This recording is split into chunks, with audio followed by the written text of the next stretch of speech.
75 basis points, that's not coming as a surprise. They highlighted that, they flagged that weeks ago. Uh, do we breathe a sigh of relief now?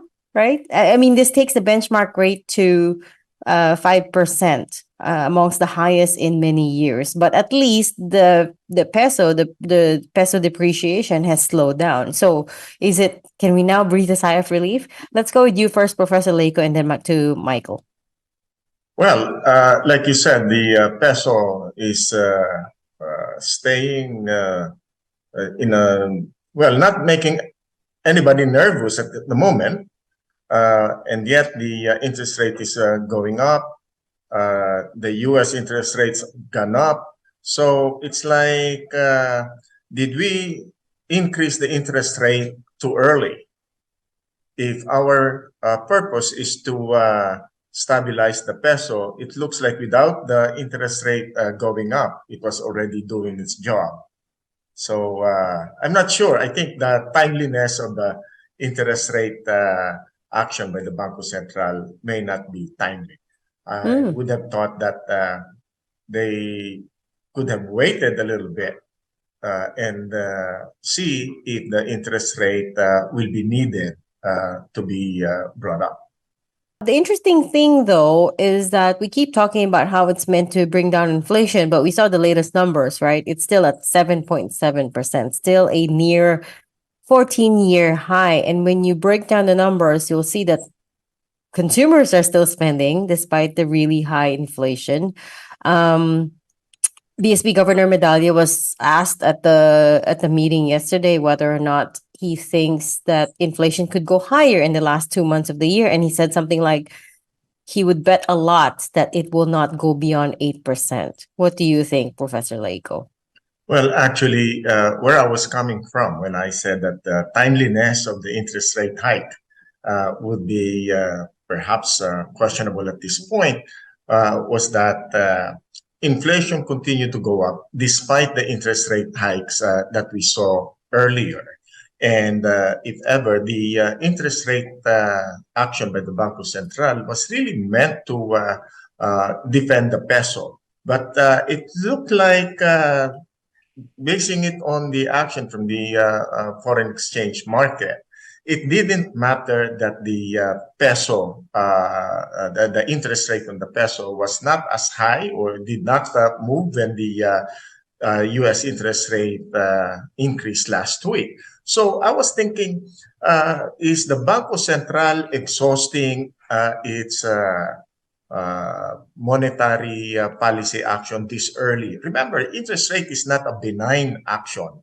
It will create a lot of impact on the market. So, for example, in the credit market, interest rate hike will make make capital more expensive, and it could also actually forestall any more action by the market or by the producers. Just like what Mike was saying, it creates a signal, and it actually sends a very clear signal that the interest rate is something that the Bangko Sentral is not going to let go. But I thought that letting go or tapping the interest rate this early may exhaust the effectiveness of BSP action. And remember, when you increase interest rate, it's actually the government or the Bangko Sentral promising that I will pay you higher interest revenues, and that could also affect the ability of the Bangko Sentral to pay interest expense in the future. Remember, it has happened before. Bangko Sentral is not exactly a company or an institution that will be able to print money at will. No, it cannot.